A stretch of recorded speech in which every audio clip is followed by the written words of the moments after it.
What's up, guys? Steve with the MMA Minute. And today I'm going to give you my UFC 310 quick picks. I'll just go through the entire card, give you which side I'm picking. And then at the very end of the video, I'll give you my bet of the night.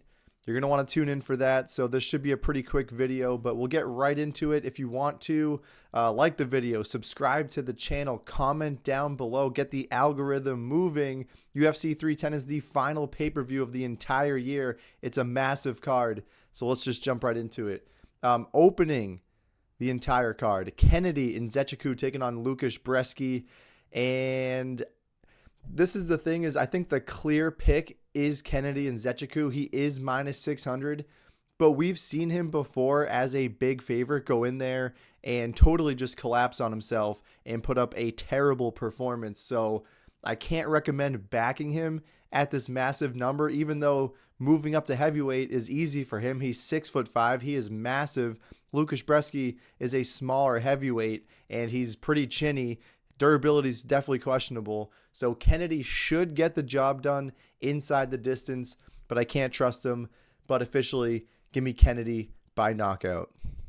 Next fight, we have Clay Guida taking on Chase Hooper. Another massive favorite here. Chase Hooper, not too long ago, probably the beginning of the week, was like minus 700, and he has doubled that. He's now eclipsed the minus 1,000 threshold. That is rare territory, especially for Chase Hooper, who, again, we've seen him go in there in spots where he's a big favorite and he collapses, but that's because he was so young when he joined the UFC. He's 25 now. He's jumped up to 155. He's filling out that frame, 25 years old. He's got some UFC experience. He's got some good wins. He's showing clear signs of improvement.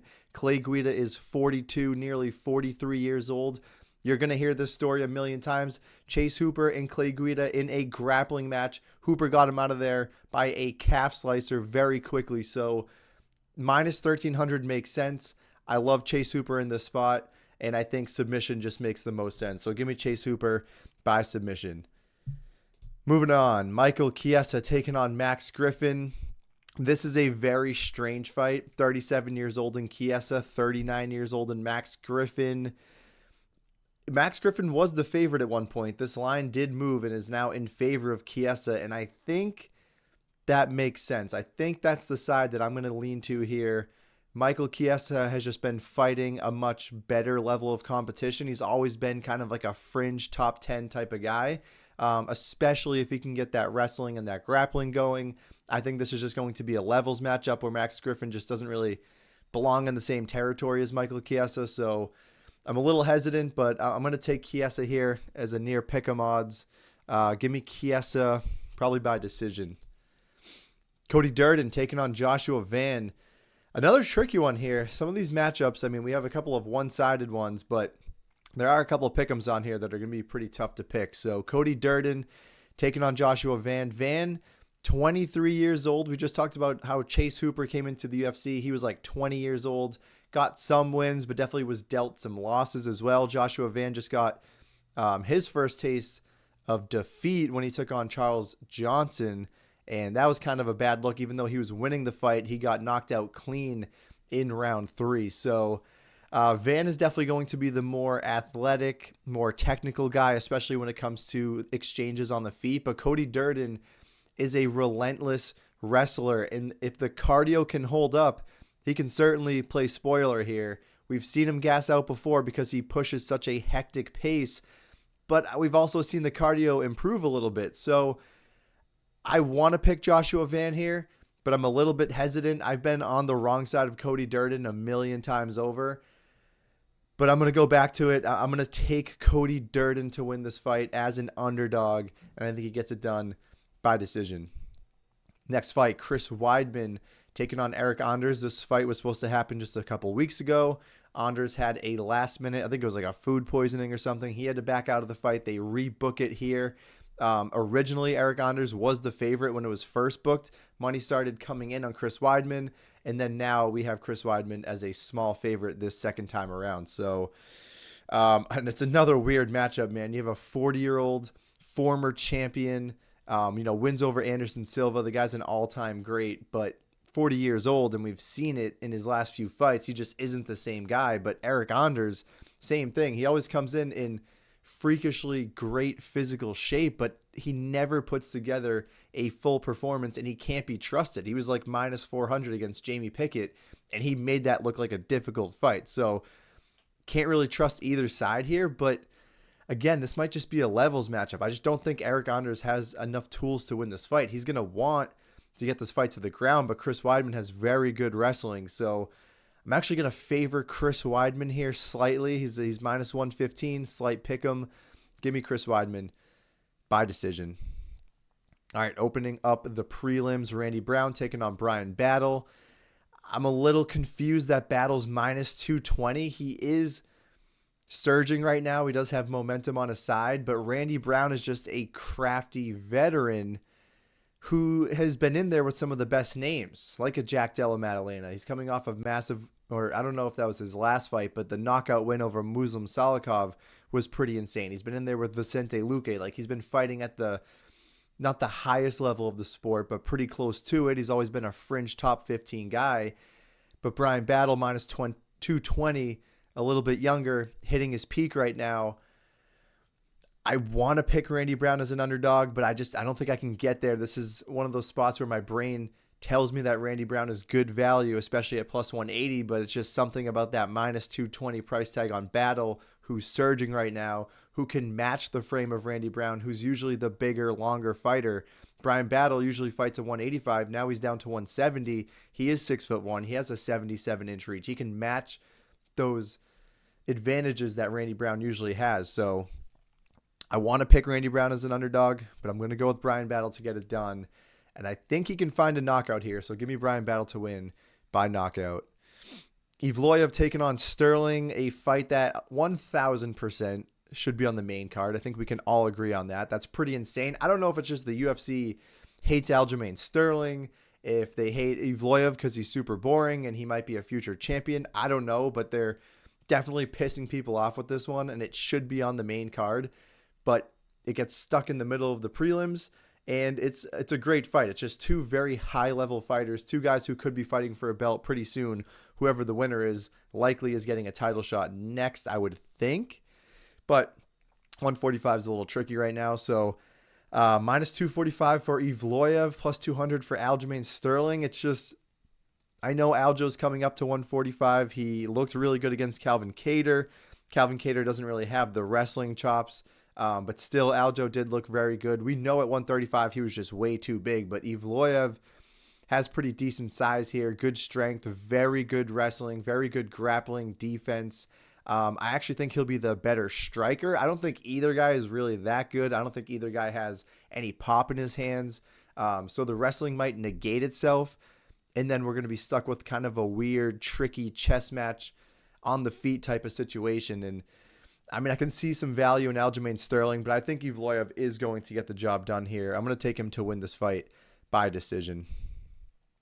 That brings us to Luque versus Themba Gorimbo. Another confusing line here. Themba's minus 160. Luque is plus 135. There was a point in time where Vicente Luque, I think he hit the top five. When he was peaking, he was, he was like the Sean O'Malley, the Charles Oliveira. He had all the momentum, all the fan favorite on his side. And then he had a pretty bad downfall. So he just, turns out he really wasn't a top five guy. And then he's been battling with some weird injuries, the brain hemorrhage, all these things. He's scared to get hit. His fight with Joaquin Buckley is just a terrifying look. He looked like he just flat out quit. He is 33 years old, but he has a ton of miles on him. And Themba Gorimbo, again, is a guy who is winning, who has momentum on his side. So it's kind of similar to Randy Brown versus Brian Battle. But in this case, I think I'm going to take Luque. I don't think Themba's all that good. Luque has a good ground game. I think if Themba decides to wrestle, Luque's submission game could be on point. And when it's on the feet, I think it's going to be Luque all day. I'm just scared that if Themba lands a big shot, Luque is going to crumble. That's kind of the downside here. But I am going to take a shot in the underdog in Vicente Luque. I'm going to say that he gets it done by submission. Next fight, Dominic Reyes, Anthony Smith, the last prelim fight here. Dominic Reyes minus 380. Anthony Smith plus 280. 34 years old on the Reyes side. I mean, we kind of forget he's on the wrong side of 30, even though it feels like he's got low mileage on him, only 17 professional fights. He's been in there with some of the best, literally John Jones. You could argue he beat John Jones when he was at his absolute best. But again, the durability, it crumbled. The chin isn't there. This guy can be hit and knocked out and finished.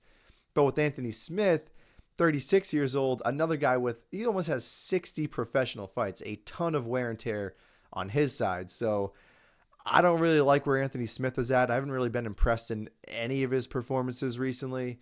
I think I got to go with Dominic Reyes here. He just needs to keep the fight standing, and he should be able to stay at range, and he should be able to knock out Anthony Smith. But Anthony Smith has played spoiler before. Dominic Reyes maybe could get submitted in a weird exchange, but ultimately I think it's Dominic Reyes, and I think he gets it done by knockout. And then the main card, and I've made a video about this, so I can go through it pretty quick, but Nate Landwehr taking on Doo Ho Choi to open the main card. Money definitely coming in on the Doo Ho Choi side. That was my official pick, was taking an underdog shot on Doo Ho Choi. This is going to be a barn burner. I expect it to not go the distance. It's either going to be Doo Ho Choi in 1 or 2, or it's going to be Nate Landwehr in 2 or 3. It's one of those situations. So I do have some money sprinkled on every single round. But I think it's just Doo Ho Choi is able to clip Nate at some point early in the fight, and I think he gets the job done. Doo Ho Choi by knockout. Bryce Mitchell taking on Crone Gracie. Mitchell is a massive favorite, minus 950. I think Crone Gracie just is a submission specialist, and that's about it. He's 36 years old.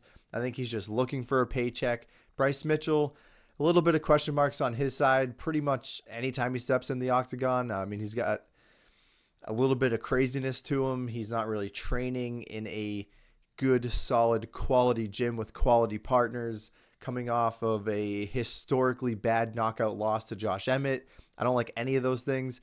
But again, Crone Gracie, I just don't really think belongs in the UFC at this point. So I think Bryce Mitchell just washes him any way he wants to with the wrestling, probably wins exchanges on the feet. Give me Mitchell to win by decision. Cyril Gane versus Volkov. The number continues to climb for Cyril Gane here. He's minus 390. I think earlier in the week he was only like minus 250, so people are just piling in. This is a rematch. It was a 5-round fight. Gane won 50-45, 50-45, and then 49-46, so he dominated across all 3 judges' scorecards. It's now a 3-round fight. It's 3 years later. Gane's 34. Volkov is 36. The only reason I think Gane loses this is because he's not very active. He has been doing things, taking on other projects on the side. He's in movies. He has something on Netflix that he's in. So maybe he's just not as dedicated as Volkov, who's been very active and actually is riding a pretty nice win streak right now. So that's the only hesitation. But if Gane is in there and he's even like 90-95% of his usual self, I think he wins this fight. He's just faster. He's more athletic. I think he hits a little harder. Give me Gane to win by decision. Co-main event, Shavkat taking on Machado Gary. This number has been pretty much staying right around here. It's minus 390 for Rakhmonov. It's plus 290 for Machado Gary. I kind of talked myself into betting they have a plus 9.5 spread on both of these fights coming up, the co-main and the main. That means you can lose a pretty dominant decision and still win on the judges' scorecards with a plus 9.5. And then if, for some reason Machado Gary gets the finish, we also win that. So I kind of like that move, but I think ultimately it's Shavkat who is going to win the fight. I'm a little worried that he's going to get the job done quicker than I think, but I'm believing in Machado Gary in that I think he's well-rounded. I think he's smart enough to survive, and I think this fight goes to decision. He might even have a cardio advantage. I think it's going to play out closer than we think, but Shavkat he's dangerous. He's the number 1 contender, should be fighting for the belt. He's just going to be a little bit more aggressive, hits a little harder. He'll have the bigger moments in this fight. Even if it hits the ground, the submissions could be there as well. So I think Shavkat gets the job done, but I think it's a little bit closer than we think. Shavkat by decision. And then the main event, Kind of a sketchy one. Pantoja taking on Asakura. So what you need to know about this is Pantoja has been dominant at 125, got the belt, rattled off multiple defenses. It's pretty much the same thing every time. He's eclipsing over 100 significant strikes every time he's in there. Goes a hard 5 rounds, mixes in the grappling. He's getting over 6 takedowns in a lot of his fights, racks up a ton of control time. That's a problem for Asakura, who I don't think has the best grappling. I think we've seen it exposed when he was over in Ryzen, and he's usually at 135. He's making the cut down to 125, something he hasn't done in a very long time. He's 31 years old. I don't love that about him, but at the same time, if he has a good weight cut, that size, the reach, the power, that's going to be a problem for Pantoja. So I'm a little bit hesitant on this one. I was a little more confident earlier in the week than the more I started listening to other podcasts, started thinking about it a little bit more. Asakura is very dangerous. I probably would lean with the under if you're going to think about a bet here. But ultimately, I'm going to ride with my guy Pantoja, and I think he gets it done. I'm going to say decision, but the finish is definitely there as well. I think a submission is definitely live for this guy, especially in those later rounds, 3, 4, 5. But I'm going to say by decision, and that's every single fight on the card. That's my quick picks, the bet of the night. It is a 2-leg parlay. So the first leg is going to be Evloev and Sterling. This fight is going to go to decision. I'm very confident in that. So that fight to go the distance is minus 330. You're going to pair that, hear me out, Chase Hooper, minus 3.5. That means if it goes to decision, he's going to win. You know, it should be a 30-27, maybe a 29-28, a 29-28. We cover that way. I think it's going to be either a dominant decision or he absolutely finds the finish. I think the knockout is live. I think the submission is live. Minus 3.5 is minus 400. If you parlay both of those together, you're getting a minus 160 price tag. I know it's a little chalky, but I'm here to give you a winner. I want to win money. This is my biggest bet that I have on UFC 310.